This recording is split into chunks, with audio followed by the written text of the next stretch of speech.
Network marketing industry में सबसे ज्यादा अगर किसी स्किल की आपको जरूरत पड़ेगी डेवलप करने की, तो वो होगी ऑब्जेक्शन हैंडलिंग स्किल। क्योंकि जब आप लोगों को प्लान शो करने के लिए जाएंगे तो उनमें से 10% लोग ऐसे होंगे कि जिनको यदि आपने ठीक तरीके से प्लान शो किया, प्रॉपरली सारी इंफॉर्मेशन अगर अच्छे तरीके से दी, तो वो तुरंत डिसीजन लेंगे और आपके साथ ज्वाइन कर जाएंगे।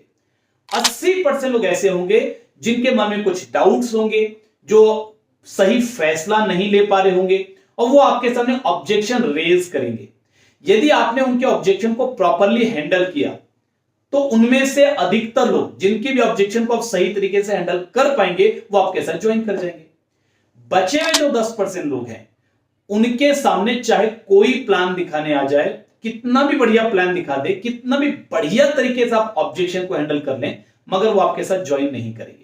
कोई बात नहीं, ये एक रेशियो है। अब आप मुझसे पूछेंगे ऐसा क्यों है, तो ये ऐसा ही है, ये प्रकृति का नियम है।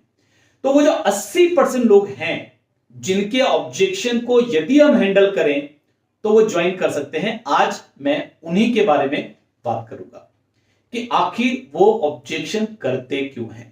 क्योंकि ऑब्जेक्शन को हैंडल करने के लिए आपको यह समझना जरूरी है कि लोग ऑब्जेक्शन करते क्यों हैं।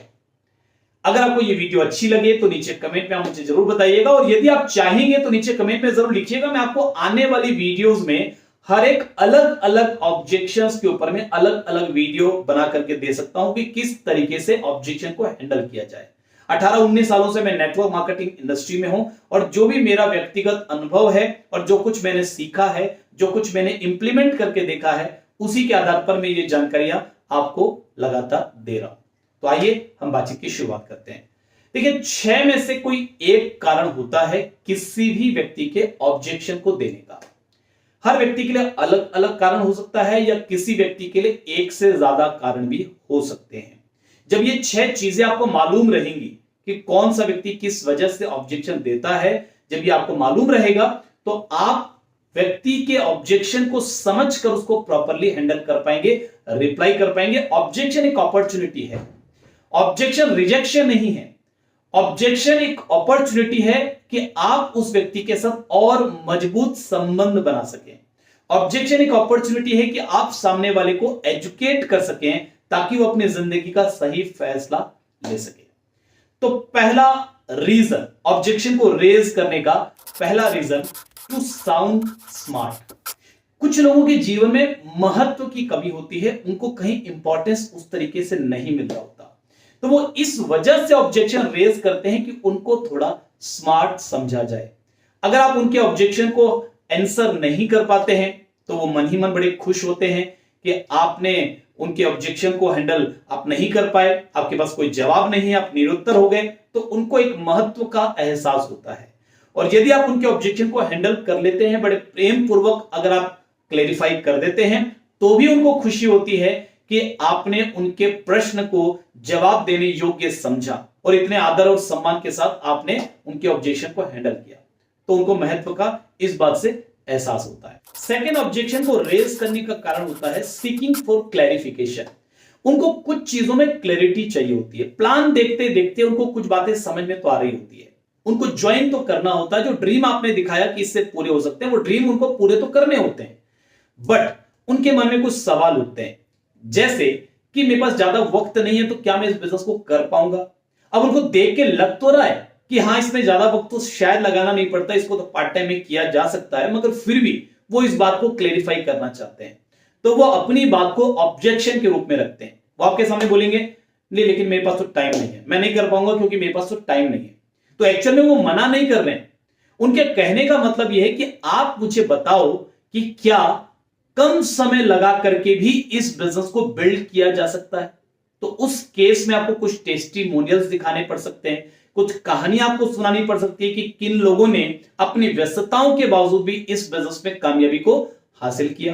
तो अगर उनके मन में जो चीजें उठ रही है, जो डाउट्स उठ रहे हैं, अगर आप उसको क्लेरिफाई कर देंगे, आप उनको कंफर्म कर देंगे कि हाँ, आप जो सोच रहे हैं कि कम समय लगा करके भी बिजनेस हो जाएगा, या अगर वो कहते हैं कि मेरे पास पैसा नहीं है, तो उनका कहने का मतलब ये होता है कि आप मुझे ये क्लियर करो कि क्या ज्यादा पैसा लगाए बिना भी ये बिजनेस किया जा सकता है। तो अगर आप उन चीजों को क्लियर कर देते हैं तो वो आपके साथ बहुत आसानी से ज्वाइन कर लेते हैं। तीसरा जो कारण होता है ऑब्जेक्शन रेज करने का, that is need more information. उनको शायद कुछ और जानकारियां चाहिए होती है, कुछ उनको चीजें समझ में नहीं आई होती हैं, कुछ चीजें थोड़ी थोड़ी समझ में आई होती है, तो वो उन चीजों को क्लियर करना चाहते हैं कि एग्जैक्टली मामला क्या है। तो जैसे उनके मन में एक डाउट होता है कि बिजनेस तो बढ़िया लग रहा है, सब कुछ बहुत बढ़िया है, इसमें लग रहा है पैसे भी आते हैं, इसमें लगता है कि पैसे लोगों को आते भी होंगे, मगर फिर भी उनके मन में एक डाउट होता है कि अगर ऐसा है, ये बिजनेस इतना बढ़िया है, तो फिर इसको सारे लोग क्यों नहीं करते, आखिर क्यों लोग इसको मना करते हैं। तो वो आपके सामने इस बात को चाहते हैं कि इसकी इंफॉर्मेशन आप और दें, तो वो ऑब्जेक्शन के रूप में आपके सामने प्रस्तुत करेंगे। वो आपको ये बोलेंगे, नहीं नहीं आजकल तो ये चलता नहीं है, आजकल तो कोई इसमें जुड़ता नहीं है, आजकल तो ये इस प्रकार की चीजों में कोई फंसना नहीं चाहता। ये उनका ऑब्जेक्शन है। एक्चुअल में ये ऑब्जेक्शन नहीं है, इसके पीछे का जो मतलब है वो ये है कि आप मुझे स्पष्ट करो और जानकारी दो कि क्या वाकई में इसमें लोग जुड़ते हैं, क्या वाकई में इस बिजनेस को लोग करते हैं, क्या वाकई में इस बिजनेस के जरिए लोगों को पैसे आते हैं। मुझे देख के अच्छा तो लग रहा है, मगर क्या इसमें पैसे आएंगे, और अगर लोग जुड़ते हैं तो उनके लिए करना क्या पड़ता है, कैसे जुड़ते हैं लोग, क्योंकि मेरे मन में डाउट आ रहा है कि मेरे शायद लोग नहीं जुड़ पाएंगे। तो मुझे थोड़ी और इंफॉर्मेशन दो कि क्या वाकई में लोग जुड़ते हैं, या वो आपसे मान लीजिए कंपनी के बारे में कुछ इंफॉर्मेशन मांगते हैं, वो आपको इस तरीके से बोलेंगे कि नहीं नहीं ये सब नेटवर्क मार्केटिंग कंपनियां फ्रॉड होती हैं। तो उनके पीछे का मतलब क्या होता है, उस ऑब्जेक्शन के पीछे का मतलब क्या होता है कि आपकी कंपनी फ्रॉड नहीं है, आपकी कंपनी लीगल है, इसके मुझे कुछ डॉक्यूमेंट्स दिखाओ, मुझे कुछ और जानकारियां दो, यानी मुझे कुछ और इंफॉर्मेशन दो ताकि मैं एक सही डिसीजन ले सकूं। चौथा जो कारण हो सकता है ऑब्जेक्शन देने का, वो होता है नीड फॉर एश्योरेंस। कुछ लोग जो उनका मनोबल उतना मजबूत नहीं होता, उनका डिसीजन थोड़ा झूल रहा होता है, थोड़ा इधर थोड़ा उधर, उनको लग रहा होता है कर लो, फिर एक मन करता है कि नहीं करो फंस जाओगे, फिर एक लगता है कि कामयाबी मिल जाएगी तो कितना मजा आएगा, एक मन बोलता है कि कामयाबी नहीं मिल पाई तो क्या होगा। हमारी जो पूरी ये जिंदगी है ना, ये दो चीजों के बीच में इसमें जंग चलती रहती है, हमारे अंदर ही ये जंग चलती रहती है, हमारे डर हमारे सपने, सपनों और डर के बीच में लगातार लड़ाई चलती रहती है। अगर आपके सपने जीत जाते हैं तो आप डिसीजन ले लेते हैं, और अगर आपके डर जीत जाते हैं तो आप डिसीजन नहीं ले पाते हैं। तो वो व्यक्ति थोड़ा एश्योरेंस चाहता है, वो आपको इस तरीके के ऑब्जेक्शंस करेगा जिससे आप उसको एश्योर्ड करो कि भाई कोई दिक्कत वाली बात नहीं, यहां एक ऑर्गेनाइजेशन काम करता है, यहां एक सिस्टम काम करता है, यहां एक टीम वर्क है, मैं आपको पूरा सपोर्ट करूंगा, मैं आपको पूरी तरीके से इस बिजनेस को सीखने में मदद करूंगा। थोड़ा आपका जैसे एश्योरेंस उनको मिलता है तो उनका जो डर है वो कमजोर पड़ता है, सपने मजबूत होते हैं, और वो आपके साथ बिजनेस को साइन करने के लिए तैयार हो जाते हैं। पांचवा जो कारण होता है ऑब्जेक्शन रेज करने का, दैट इज रिफ्लेक्स रिएक्शन, यानी बिना सोची समझी प्रतिक्रिया। जिस प्रतिक्रिया को हमने सोच समझ के नहीं दिया, एक आदत के फलस्वरूप ना बोलना हमारी आदत हो गया है, तो हमने आदत के फलस्वरूप कुछ भी आया उसको ना बोल दिया। पत्नी ने पूछा पति से चाय पिएंगे, तो पति बोलते हैं कि नहीं नहीं पिएंगे, वो अपना काम कर रहे हैं, तो उन्होंने सुना भी नहीं ध्यान से कि पत्नी ने क्या बोला, उन्होंने बोला नहीं नहीं नहीं पिएंगे। फिर थोड़ी देर के बाद दिमाग में क्लिक किया, पत्नी ने क्या पूछा था, चाय के लिए पूछा था, अरे चाय पीने की तो इच्छा कब से कर रही है, अरे मुझे तो चाय पीना ही है। तो वो तुरंत बोलेंगे अरे सुनो सुनो सुनो, मेरे लिए भी एक कप चाय बना लो। तो पहले उन्होंने ना क्यों बोला, इसलिए कि वो ना उन्होंने सोच समझ कर नहीं बोला। वो जो आदत है ना, आप किसी मॉल में शॉपिंग करने के लिए जाते हैं, आप कोई कपड़ा देख रहे हैं, वहां से एक सेल्समैन आपके पास आता है, बोलता है कि सर मैं आपकी मदद करूं, मे आई हेल्प यू। आप बोलते हैं नहीं नहीं मैं खाली देख रहा हूं। थोड़ी देर के बाद आप उस सेल्समैन को आवाज लगाते हैं, भैया एक बार सुनना, इसमें कोई और कलर है क्या, इसमें कोई और डिजाइन है क्या, इसमें कोई और साइज है क्या। अब आपको अगर ये चीजें देखनी ही थी तो वो तो आया ही था ना बंदा आपके पास आपकी मदद करने के लिए, तो उस समय आपने क्यों बोल दिया कि नहीं मैं खाली देख रहा हूं। बिकॉज वो जो आपका रिएक्शन था दैट वाज रिफ्लेक्स रिएक्शन, आपने सोच समझ के प्रतिक्रिया नहीं दी, बस एक आदत के स्वरूप आपने मना कर दिया। तो कई बार लोग रिफ्लेक्स रिएक्शन देते हैं, और उस रिफ्लेक्स रिएक्शन से घबरा करके अगर आप उनसे मिलना बंद कर देते हैं और ये मान लेते हैं कि वो नेगेटिव लोग हैं, वो ज्वाइन नहीं करेंगे, तो आप बहुत बड़ी गलती करते हैं। और छठवा reason, and that is limiting belief. इस वजह से मैक्सिमम लोग रिएक्शन करते हैं, मैक्सिमम लोग ऑब्जेक्शन देते हैं। दो में से किसी एक चीज को लेकर के व्यक्ति के मन में लिमिटिंग बिलीफ होता है, जिसकी वजह से वो ऑब्जेक्शन कई बार रेज करते हैं, या तो लिमिटिंग बिलीफ अबाउट सेल्फ, अपने खुद के बारे में लिमिटिंग बिलीफ, या limiting belief about network marketing.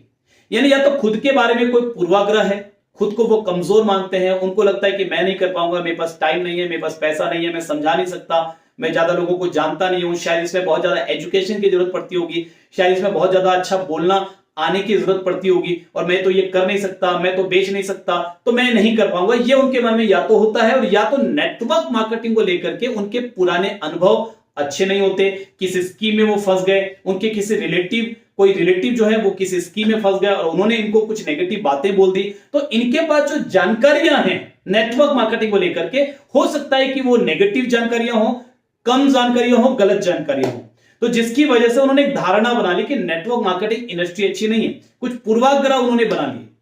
अब अगर आप यह समझ जाएं कि जो व्यक्ति ऑब्जेक्शन कर रहा है ये लिमिटिंग बिलीफ की वजह से ऑब्जेक्शन कर रहा है, तो जिस भी प्रकार का लिमिटिंग बिलीफ है, यदि उसको खुद के बारे में लिमिटिंग बिलीफ है, तो आप ऐसे लोगों का टेस्टिमोनियल उनको दिखा सकते हैं कि जो उसी के प्रकार के लोग थे और जो आज कामयाब हैं, अपनी तमाम कमियों और खामियों के बावजूद जो कामयाब हैं, जो पहले ज्यादा बोलना नहीं जानते थे मगर आज अच्छा बोलते हैं, जो ज्यादा पढ़े लिखे नहीं थे मगर आज इस बिजनेस के माध्यम से बहुत बड़ी ऊंचाइयों पर है। तो आप ऐसे लोगों का टेस्टिमोनियल दिखाते हैं जिससे वो कन्विंस होते हैं। और अगर नेटवर्क मार्केटिंग को लेकर के भी कोई लिमिटिंग बिलीफ उनके मन में है, तो आप कुछ सफल लोगों का टेस्टिमोनियल दिखाकर अपनी कंपनी के बारे में थोड़ी और इंफॉर्मेशन देकर के उस लिमिटिंग बिलीफ को सॉल्व करने में उनकी मदद कर सकते हैं, ताकि वो आपके साथ बिजनेस ज्वाइन कर सकें, वो भी कामयाब हो और आप भी कामयाब हो। तो उम्मीद है कि आपको आज के इस वीडियो से ऑब्जेक्शन की प्रकृति को समझने में थोड़ी मदद मिली होगी कि लोगों का आखिर मनोविज्ञान क्या है। देखिए, नेटवर्क मार्केटिंग पूरा दिमाग का खेल है। अगर आपने ये समझ लिया कि जो व्यक्ति आपके सामने बैठा है उसके दिमाग में इस वक्त क्या बातें चल रही हैं, तो आप उन चीजों को बहुत इजीली हैंडल कर पाएंगे, अपने कम्युनिकेशन को बहुत स्ट्रॉन्ग कर पाएंगे, बहुत अच्छा कर पाएंगे और बड़े रिजल्ट्स ले पाएंगे। तो नीचे कमेंट में मुझे जरूर बताइएगा कि आज की वीडियो आपको कैसी लगी, आपका क्या एक्सपीरियंस है इन ऑब्जेक्शंस को लेकर के, और यदि आप चाहें तो फिर से आप नीचे कमेंट पे लिख सकते हैं। अगले बार मैं आपको इस तरीके के वीडियोस अलग अलग बनाकर दे सकता हूं कि अलग अलग ऑब्जेक्शन को आप किस तरीके से अलग अलग हैंडल करेंगे, कौन सा ऑब्जेक्शन अगर व्यक्ति कर रहा है तो उसके पीछे उसका मनोविज्ञान क्या है, उसके पीछे उसके दिमाग में क्या चल रहा है, ये चीजें हम अगले वीडियोस में देख सकते हैं। तब तक के लिए अपना ध्यान रखिए, स्वस्थ रहिए, अपने परिवार के साथ रहिए और अपने लक्ष्य की दिशा में पूरी ऊर्जा के साथ आगे बढ़ते रहिए। आप सभी को बहुत सारी शुभकामनाएं। Wish you a great life. Thank you. Bye bye.